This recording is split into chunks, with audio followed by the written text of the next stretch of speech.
ಎಲ್ರಿಗೂ ನಮಸ್ಕಾರ. ನಾನು ವಿಷ್ಣು ಪಾಂಬೂರು. ನಮ್ಮ ಪಡುಬೆಳ್ಳೆ ಎನ್ನುವಂಥದ್ದು ಉಡುಪಿಯಿಂದ ಹೆಚ್ಚು ಕಡಿಮೆ 18 ಕಿಲೋಮೀಟರ್ ದೂರದಲ್ಲಿದೆ.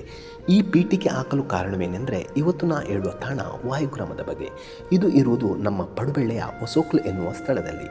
ಈ ವಾಯುಗ್ರಾಮ ರೆಸಾರ್ಟ್ ನಿಜ ಹೇಳಬೇಕಾದ್ರೆ ಸಂಪೂರ್ಣವಾಗಿ ಪ್ರಕೃತಿಯೊಂದಿಗೆ ಬೆರೆತು ಹೋಗಿದೆ. ಮುಖ್ಯವಾಗಿ ಇಲ್ಲಿಯ ಮಾಲೀಕರ ಬಗ್ಗೆ ಹೇಳುವುದಾದರೆ ಇವರ ಹೆಸರು ಅಡ್ವೊಕೇಟ್ JS ಕಿಣಿ ಅಂತ. ಇವರು ಹುಟ್ಟಿ ಬೆಳೆದದ್ದು ದೂರದ ಮುಂಬೈಯಲ್ಲಿ. ಅವರ ಸ್ವಂತ ಊರು ಕಾಪುವಿನಲ್ಲಿ. ಅಲ್ಲಿ ಕೂಡ ಕಿಣಿ ಗೋಶಾಲೆ ಗೆಸ್ಟ್ ಹೌಸ್ ಇದೆ. ಪಡುಬೆಳ್ಳೆಯ ಈ ವಾಯುಗ್ರಾಮ ರೆಸಾರ್ಟ್ ಹೆಚ್ಚು ಕಡಿಮೆ 21 ಎಕರೆ ಜಮೀನಿನಲ್ಲಿ ಆವರಿಸಿಕೊಂಡಿದೆ. ಇಲ್ಲಿಯ ಮತ್ತೊಂದು ವಿಶೇಷತೆ ಅಂದರೆ ವಾಯುಗ್ರಾಮಕ್ಕೆ ಬಂದ ಜನಕ್ಕೆ ದೇವಭಕ್ತಿನೂ ದೇಶಭಕ್ತಿನೂ ಕಣ್ಣಿಗೆ ಕಾಣಸಿಗುತ್ತೆ.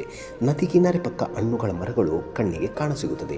ಗೊತ್ತಿಲ್ಲದೆ ಕೈಗಳು ಹಣ್ಣಿನತ್ತ ಸಾಗಿ ಹಣ್ಣುಗಳು ಹೊಟ್ಟೆಯ ದಾರಿ ಹುಡುಕಿಕೊಂಡು ಹೋಗುತ್ತದೆ. ಇಲ್ಲಿಯ ಕೆಲಸ ಕಾರ್ಯಗಳನ್ನು ಬಾಗಲಕೋಟೆ ಒಂದು ಪರಿವಾರ ನೋಡಿಕೊಳ್ಳುತ್ತದೆ.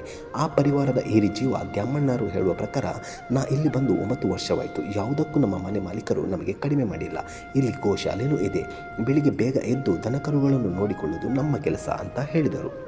ಈ ವಾಯುಗ್ರಾಮಕ್ಕೆ ಭೇಟಿ ನೀಡಲು ಸೂಕ್ತ ಸಮಯವೆಂದರೆ ಬೆಳಿಗ್ಗೆ 6ರಿಂದ 8:30 ಹಾಗೂ ಸಂಜೆ 5ರಿಂದ 7ರವರೆಗೆ ಸೂಕ್ತ ಸಮಯ ಅಂತಲೇ ಹೇಳ್ಬೋದು. ಒಂದು ವೇಳೆ ನೀವೇನಾದರೂ ಆಂಜನೇಯನ ಭಕ್ತರಿದ್ದರೆ ಆಂಜನೇಯನ ಹಲವಾರು ಮೂರ್ತಿಗಳನ್ನು ಕಂಡು ಕಣ್ತುಂಬಿಕೊಳ್ಬೋದು. ಮಕ್ಕಳನ್ನು ಕರೆದುಕೊಂಡು ಬರಬೇಕಾದ್ರೆ ನೀವು ಮಕ್ಕಳ ಜೊತೆನೇ ಇರಬೇಕಾಗುತ್ತೆ. ಕಾರಣ ಆವರಣ ಇಲ್ಲದ ಬಾವಿ ಹಾಗೂ ನದಿ ತೀರದಲ್ಲಿ ತಡೆಗೋಡೆ ಇಲ್ಲದಿರುವುದು ಇದಕ್ಕೆ ಮುಖ್ಯ ಕಾರಣ. ಮುಂದಿನ ದಿನಗಳಲ್ಲಿ ಈ ಸಮಸ್ಯೆಯನ್ನು ಪರಿಹಾರವಾಗಬಹುದು. 150ರಿಂದ 200 ಜನ ಉಳಿದುಕೊಳ್ಳುವ ವ್ಯವಸ್ಥೆಯನ್ನು ಇಲ್ಲಿ ಕಾಣಸಿಗುತ್ತೆ. ದೂರದ ಮಕ್ಕಳು ಶೈಕ್ಷಣಿಕ ಪ್ರವೇಶಕ್ಕೆ ಇಲ್ಲಿ ಭೇಟಿ ಕೊಟ್ಟ ನಿದರ್ಶನಗಳು ಇದೆ.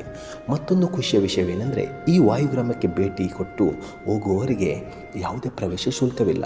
ಬಂದು ನೋಡಿ ಖುಷಿಯಿಂದಲೇ ಗೂಡು ತಲುಪಬಹುದು. ಮಗದೊಂದು ವಿಚಾರದೊಂದಿಗೆ ಬರ್ತೇನೆ. ನಮಸ್ಕಾರ.